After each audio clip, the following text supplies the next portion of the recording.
नमस्कार दोस्तों, मेरा नाम है मुकेश और आप देख रहे हैं मेरा यूट्यूब चैनल सिविल राज स्टडी। मेरे यूट्यूब चैनल पर आप सभी का स्वागत है। मैं अपने इस चैनल पर टेक्निकल के डिप्लोमा के लिए और इंजीनियरिंग के लिए वीडियोस अपलोड करता हूं। राजस्थान जीके के वीडियोस भी अपलोड कर रखे हैं, लेकिन वो अभी कंटिन्यूटी नहीं हो पा रही है।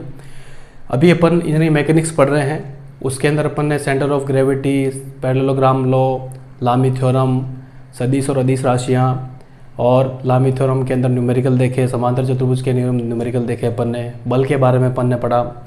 लास्ट टॉपिक जो अपन ने देखा था उसके अंदर लामी थ्योरम अपन ने पढ़ा था, उसके अंदर अपन ने लामी थ्योरम के न्यूमेरिकल देखा था जो इजी लेवल का था। अब अपन थोड़ा हार्ड लेवल का न्यूमेरिकल करेंगे। हार्ड लेवल का न्यूमेरिकल जो आपका था वो जिप क्रेन के ऊपर आता है। तो जिप क्रेन उससे पहले पता होना चाहिए कि जिप क्रेन क्या होता है, इसके क्या क्या मेंबर होते हैं, किस तरह की दिखती है, कैसा डायग्राम बनता है इसका। तो छोटा सा थ्योरी के अंदर आपको क्वेश्चन पूछ सकते हैं कि लामी प्रमेय पर आधारित जो जिप क्रेन है उसके बारे में बताइए। तो लामी प्रमेय के अनुप्रयोग के अंदर जिप क्रेन आता है।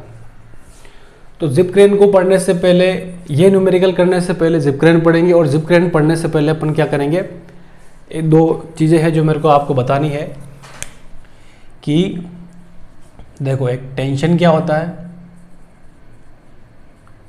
और कंप्रेशन क्या होता है। जो बल होता है उसके कई रूप होते हैं, दबाव, धक्का देना, खींचना, भार, गुरुत्वाकर्षण बल, अपकेंद्रीय बल, अभिकेंद्रीय बल, फ्रिक्शन फोर्स। तो ये जो बल है ये भी बल के ही प्रकार में ही आता है, ठीक है। टेंशन यानी कि यूँ से खींचना, ठीक है। तनाव, तनाव इसको हिंदी में क्या बोलते हैं, इसको हिंदी में बोलते हैं तनाव, और कंप्रेशन को बोलते हैं संपीड़न, ठीक है। ये तो इसकी हो गई हिंदी में, इसको क्या बोलते हैं, ठीक है। इसके बाद टेंशन को तनाव बोल दिया, कंप्रेशन को संपीड़न बोल दिया। तो तनाव तो ये है और कंप्रेशन ये है, ठीक है। बल के ही दो रूप है। तो इनकी यूनिट भी क्या हो जाएगी, यूनिट क्या हो जाएगी, इसकी यूनिट हो जाएगी न्यूटन।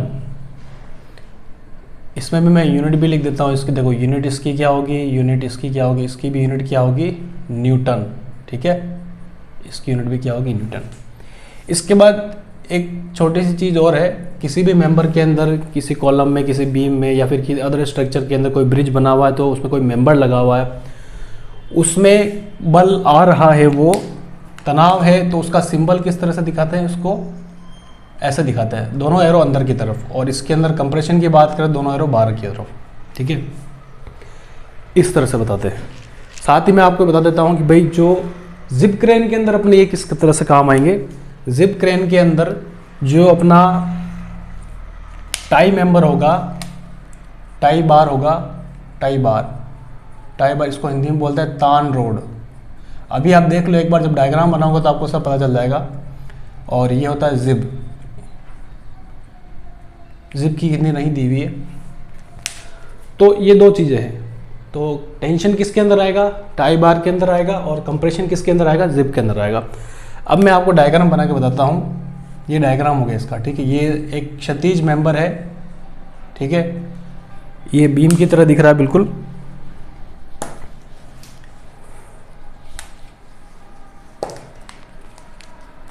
ये क्षैतिज मेंबर हो गया, ये वर्टिकल मेंबर हो गया, ठीक है। और यहाँ पर आ जाएगी जिप, इस तरह से जिप लगी होती है इसमें, ठीक है। तो ये तो है, अभी मैंने लिखा था टाई बार, तो ये है टाई बार, ठीक है। और ये क्या है, जिब, ठीक है। इन दोनों के अलावा एक मेंबर ये है, इसको और क्या बोलते हैं, देखो, क्रेन रूट, ठीक है, या क्रेन पोस्ट, क्रेन रूट या क्रेन पोस्ट बोलते हैं इसको। और ये वाला हिस्सा जहाँ से बार को उठाया जाता है इसको बोलते हैं क्रेन हेड, ठीक है। तो जिप क्रेन होता क्या है, जिप क्रेन एक मशीन होती है जो भारी वस्तुओं को उठाने के लिए काम आती है। आपसे पूछा जाए इसकी परिभाषा तो आप क्या लिखेंगे, जिप क्रेन एक मशीन होती है जो भारी वस्तुओं को उठाने के लिए काम आती है।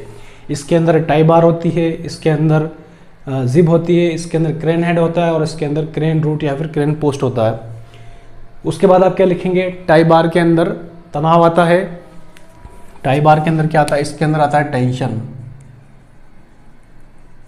ठीक है, और जिप के अंदर आता है कंप्रेशन।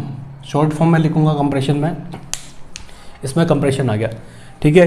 क्रेन हेड की बात करते हैं अपन। क्रेन हेड क्या होता है, जहाँ से बार को उठाया जाता है, ठीक है, वो पॉइंट क्या बोलते हैं, उसको क्रेन हेड बोलते हैं। तो ऐसा डायग्राम बनाना है आपको, ये सारे मेंबर के नाम लिखने हैं, इसमें टेंशन आ रहा है, कंप्रेशन आ रहा है, और क्रेन हेड कहाँ पर है, वेट कहाँ पर लटक रहा है, ठीक है। तो इस सब को क्या बोलते हैं, ये जिप क्रेन के पार्ट है सारे, ठीक है, जिप क्रेन। तो ये छोटा सा डिस्क्रिप्शन है जिप क्रेन का, ठीक है। जिप क्रेन का जब छोटा न्यूमेरिकल, आप छोटा क्वेश्चन आया आपके थ्योरी का, डेफिनेशन बताओगे, ये डायग्राम बताओगे, इसमें टाइम बार में टेंशन आता है, जिप के अंदर कंप्रेशन आता है, ऐसा बताएंगे। और उसके बाद और क्या बताएंगे, थ्योरी के अंदर ही जिप क्रेन किस किस तरह की दिख सकती है। एक तो देखो ऐसे दिख सकती है आपको, ये जिप क्रेन, ठीक है, इसमें यहाँ पर वज़न को उठाया गया है, ये टाई बार है, फिर से मैं यहाँ लिख देता हूँ, ये टाई बार है, ये जिप है, और ये क्रेन पोस्ट है। दूसरी तरीके से और कैसे दिख सकती है ये, दूसरा तरीके से कैसे बना सकते हैं इसको अपन, इसको ऐसे भी बना सकते हैं, ठीक है। यहाँ पर इसमें वेट लटका जाएगा, ठीक है, ठीक है, और ये अपने पास क्या हो गया, जिब, ये हो गया टाई बार, और ये हो गया क्रेन पोस्ट या फिर क्रेन रूट, ठीक है। और इस वाले पोर्शन को क्या बोलते हैं अपन, ये मैंने बताया था, इसको क्रेन हेड, क्रेन हेड, ठीक है।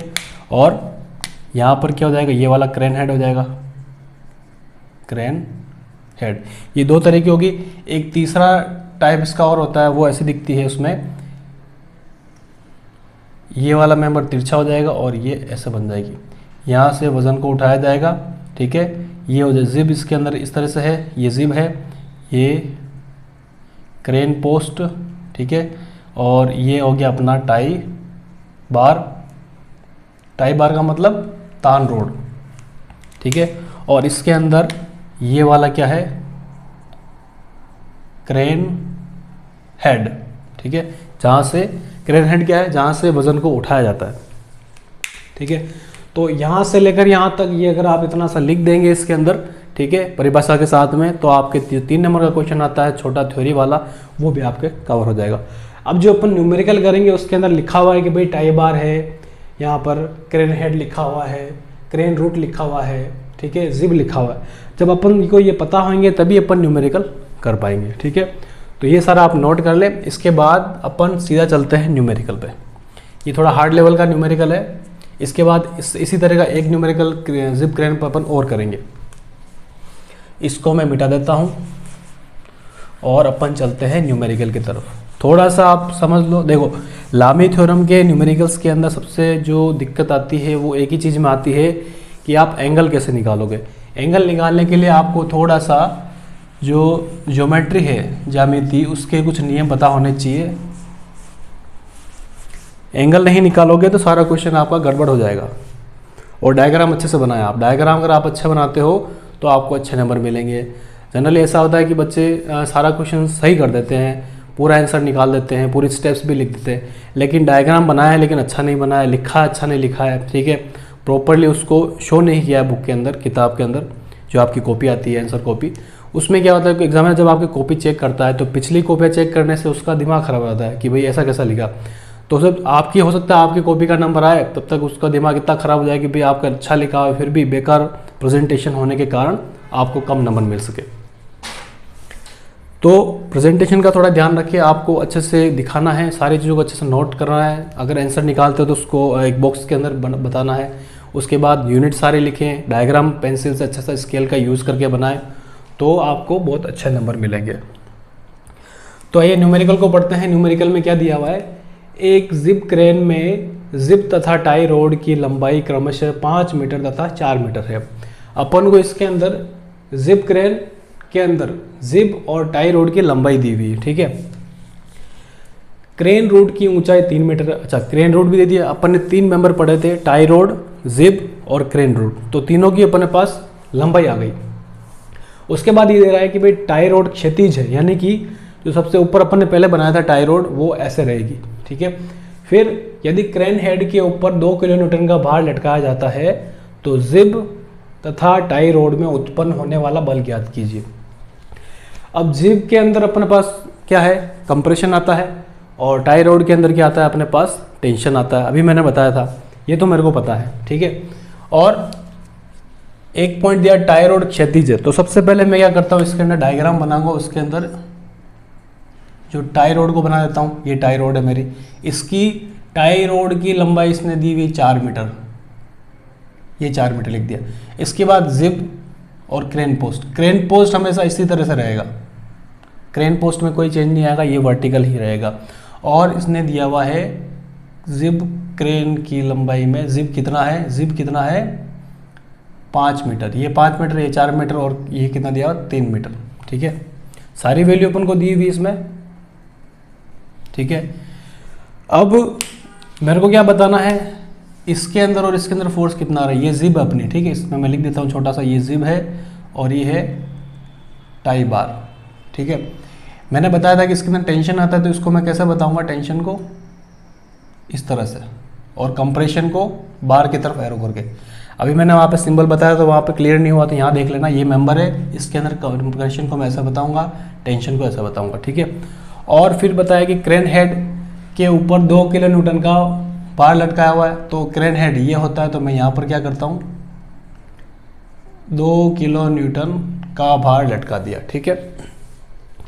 ये डायग्राम मैंने बन गया, लेकिन इस डायग्राम से मेरा क्वेश्चन सोल्व नहीं होगा, क्यों, ठीक है। अपन ने जो लामी थ्योरम देखी थी उसके अंदर जो डायग्राम बनाया हुआ था, ऐसा बनाया था अपन ने, ठीक है। एक फोर्स इधर, एक फोर्स इधर, एक फोर्स इधर, और इनके बीच में एंगल्स अपन को दिए होते हैं, F1 F2 F3, ठीक है। अब एक तो अपने पास एंगल होने चाहिए, जो एंगल का इसने जिक्र कहीं पे भी नहीं किया है, ठीक है। उसके बाद जो फोर्स देख रहे हो आप, वो बाहर की तरफ लगे हुए, एरो बाहर की तरफ है। और यहाँ पर भी देखो, एक फोर्स ये रहा जो वजन है, दूसरा फोर्स ये रहा, लेकिन तीसरा फोर्स का डायरेक्शन इस तरफ दिया हुआ, ठीक है। तो इसको आप क्या करोगे, एक मैंने पॉइंट बता रखा है आपको क्लास के अंदर कि लाइन ऑफ एक्शन क्या होता है, बल की क्रिया रेखा।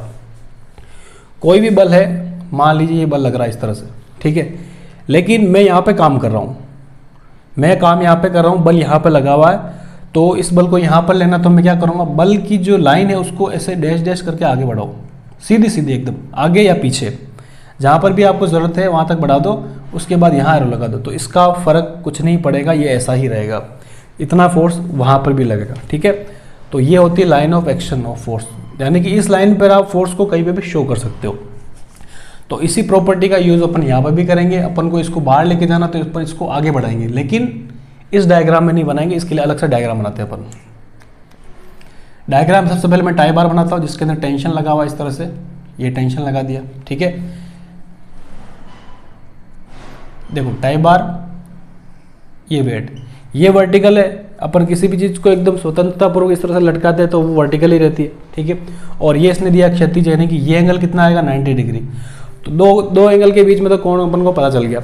तीसरा जो मेंबर है इसके अंदर फोर्स है वो ऐसे है, ठीक है, तो मैं क्या करूँगा, उसको उधर आगे बढ़ा दूंगा, यहाँ तक आ रहा ना ऐसे, तो अब मैं इसकी लाइन ऑफ एक्शन जो है ये वाली,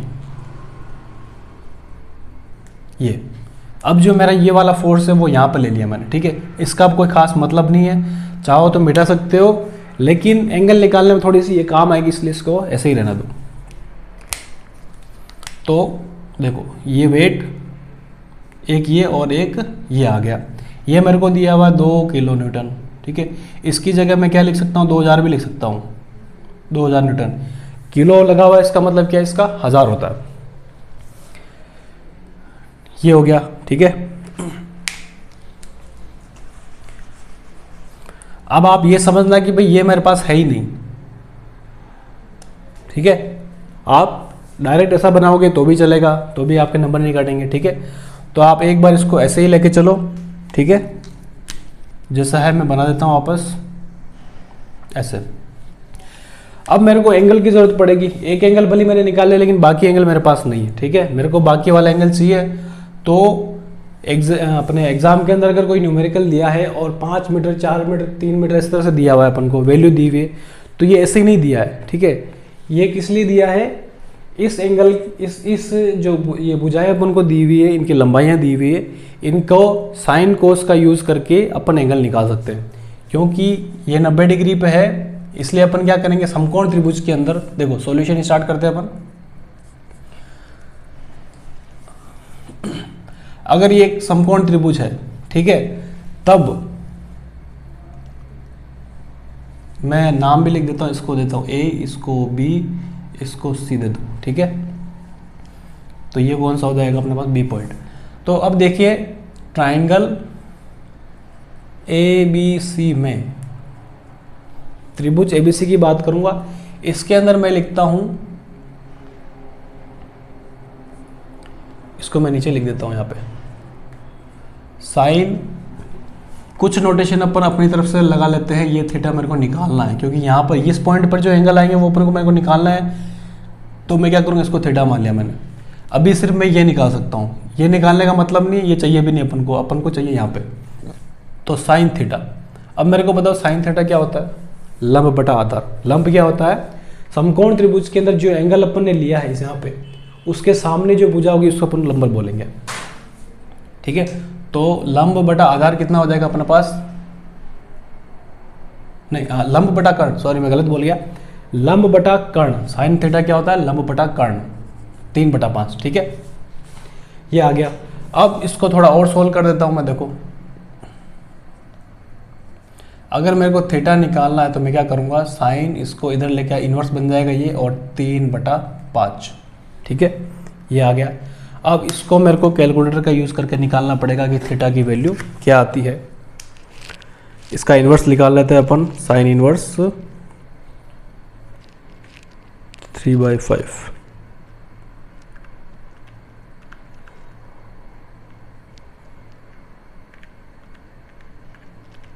ये मेरे पास आ रहा है 36.869। तो मैं इसको क्या लिख दूंगा, थीटा इक्वल टू मेरे पास आ गया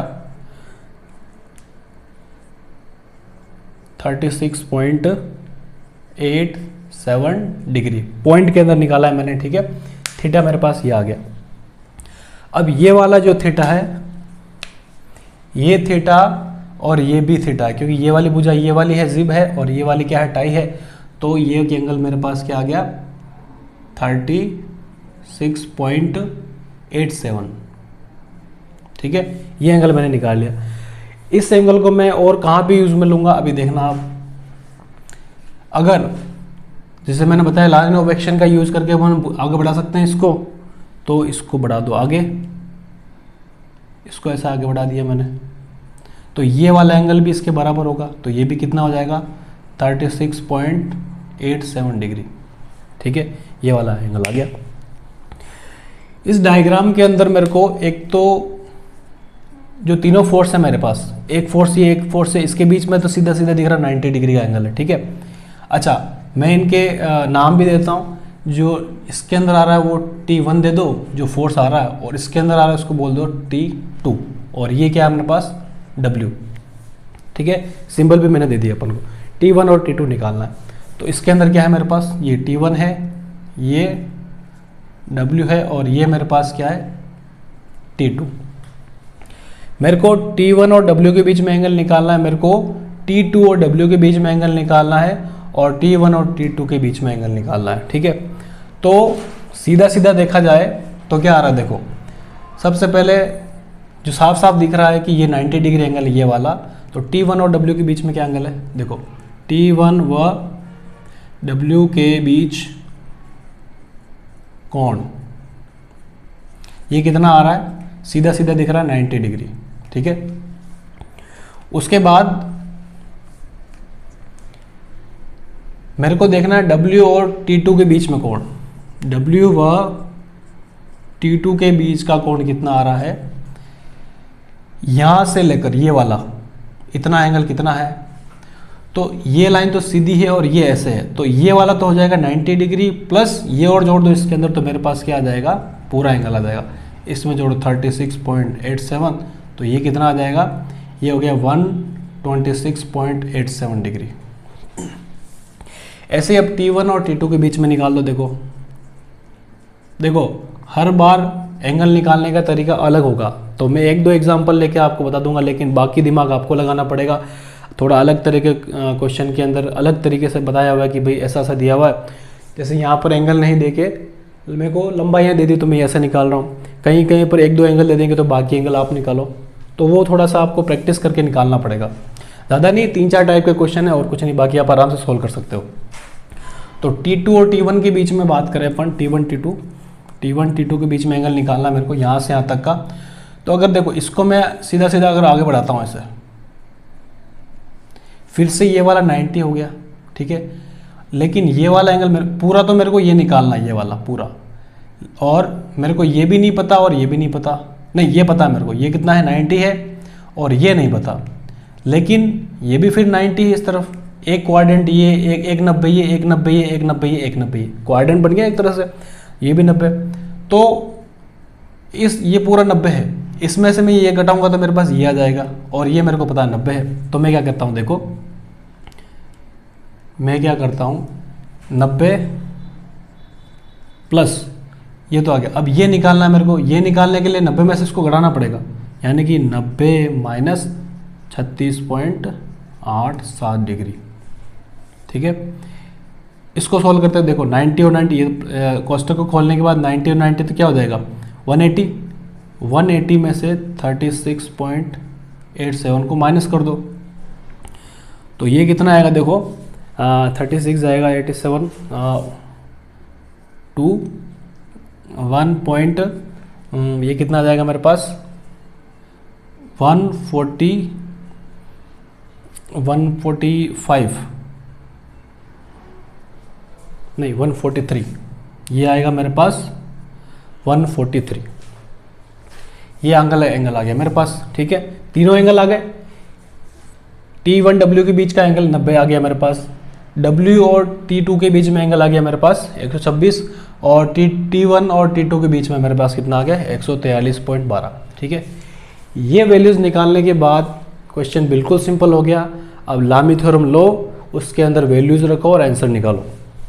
देखो कैसे होगा, लामी प्रमेय के लिए फॉर्मूला अपन को पता है, ठीक है। डायरेक्ट क्या देखना है, लामी प्रमेय क्या है, चलो एक बार फिर से रिपीट कर देते हैं अपन। लामी प्रमेय क्या है, यदि किसी वस्तु पर 3 बल लग रहे हों तो प्रत्येक बल शेष बचे हुए 2 बलों के बीच के कोण के साइन के समानुपाती होता है, ठीक है। ये इसका स्टेटमेंट है। तो जब भी आप क्वेश्चन कर दो, एक बार स्टेटमेंट को रिपीट कर दोगे तो आपको वो स्टेटमेंट भी याद हो जाएगा, ठीक है। तो फॉर्मूले के अंदर वैल्यू रखते हैं। देखो फॉर्मूला अपन ने जो पढ़ा था वो क्या था, एक फोर्स ले लो कोई भी, जैसे मैंने लिया T1, ठीक है। T1 मेरे को नहीं पता, T1 के नीचे आएगा साइन, और T1 के जो सामने एंगल है, या फिर ऐसा बोल दो कि भाई T1 के अलावा जो 2 बचे हुए बल है उनके बीच का कोण, और ये अपन ने कितना निकाला था 90 प्लस 36 करके 126, तो यहाँ पर आ जाएगा 126.87 डिग्री, ठीक है। इसके बाद दूसरा फोर्स ले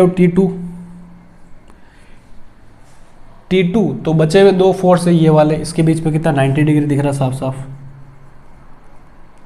इक्वल टू W की जगह अपने पास क्या है 2000 न्यूटन, और नीचे क्या आ जाएगा साइन। अब इसके सामने जो एंगल है या फिर बचा हुआ जो एंगल है वो देख लो, 2 फोर्स है ये वाले, इनके बीच में एंगल अपन ने कितना निकाला था 143.2 डिग्री। अब देखो एक बार मैं इसको और इसको यूज करूंगा, इसको इसके बराबर लिखूंगा और एक बार इसको इसके बराबर लिखूंगा, तो इससे मेरे पास तो क्या आएगा T1 आएगा, और इससे मेरे पास क्या आएगा T2 आ जाएगा, ठीक है। तो T1 का देख लेते हैं अपन। देखो T1 बराबर T1 बटा साइन 126.87 डिग्री बराबर 2000 बटा साइन 143.12, ठीक है। इसको इसके बराबर लिख दे। अब यहाँ से क्या करो, यहाँ T1 है, निकालना है अपन को, ये इधर भाग लग रहा है, इधर आगे गुणा हो जाएगा, तो T1 इक्वल टू 2000 गुणा साइन 126.87 डिग्री में, ठीक है। आप कैलकुलेटर का यूज़ करें तब देख लें कि जो कैलकुलेटर के अंदर है वो डिग्री के अंदर वैल्यू चल रही है कि नहीं चल रही है। अगर रेडियन में चल रही होगी तो आपका आंसर गलत आएगा। यहाँ पर आ जाएगा साइन 143.2। ठीक है, अब इसको थोड़ा सा कैलकुलेटर का यूज़ करके सॉल्व करना पड़ेगा मेरे को इसको।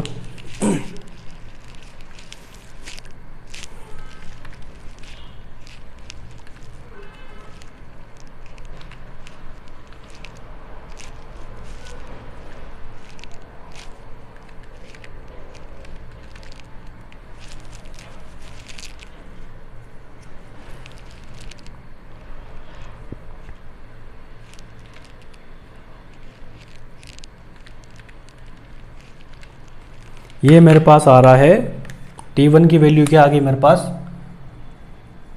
T1 इक्वल टू 2660 तो मैं इसको लिख देता हूँ 036 की जगह 4 कर देता हूँ, और ये मेरे पास क्या आ गया T1। इस तरह से आपका आंसर आने के बाद इसको इस तरह से क्या करो, आप ब्रैकेट में डाल दो न्यूटन। अच्छा, यूनिट लिखना बिल्कुल भी ना भूलें, तनाव है ये भी एक प्रकार का बल है तो इसकी यूनिट न्यूटन आ जाएगी। ठीक है, तो ये मैंने निकाल दिया T1। ठीक है, इसके बाद अपन इसको सेकेंड वाला करते हैं, इसको इसके बराबर रख के यहाँ कर देते हैं, इसको मैं यहाँ पे करता हूँ। देखो T2 बटा साइन 90। ठीक है, ये इसको इसके बराबर रखना हो, बराबर 2000 बटा साइन 143.12 डिग्री।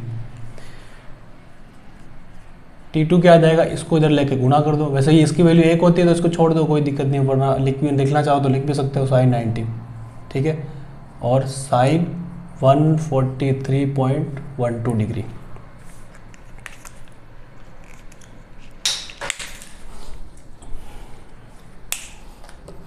इसको भी सॉल्व करना पड़ेगा अपन को कैलकुलेटर का यूज़ करके।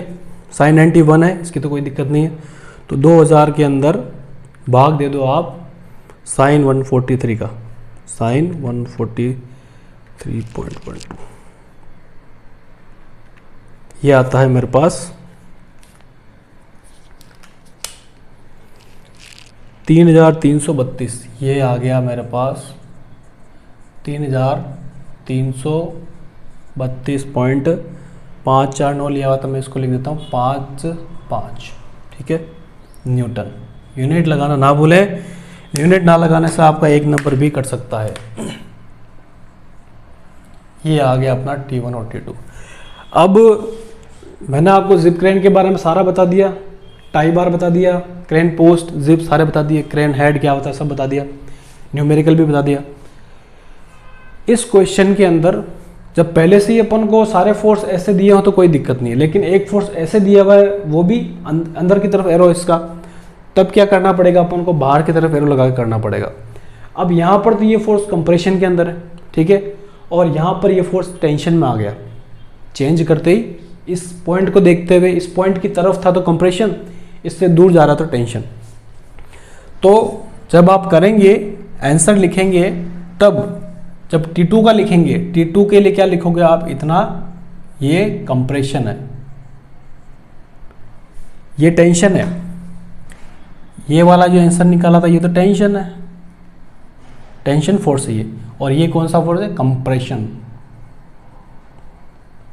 ये लिख दोगे तो और अच्छा दिखेगा आपको। तो ये एक न्यूमेरिकल है, हार्ड न्यूमेरिकल, ये पक्का 8 नंबर के अंदर था न्यूमेरिकल। ठीक है, इसको भी आप अच्छे से याद करें। इसके अंदर फॉर्मूला, लामी थ्योरम और जिप क्रेन क्या होता है, इससे आपका थ्योरी वाला भी पार्ट भी मैंने कवर कर लिया, और एक न्यूमेरिकल भी मैंने आपको करवा दिया। तो ये न्यूमेरिकल तो यहाँ ख़त्म होता है। इस तरह का एक न्यूमेरिकल अपन और करेंगे, ठीक है। उसके बाद अपना अगला चैप्टर लेंगे जिसके अंदर अपने पास टाइप्स ऑफ सपोर्ट और टाइप्स ऑफ बीम आएंगे, ठीक है।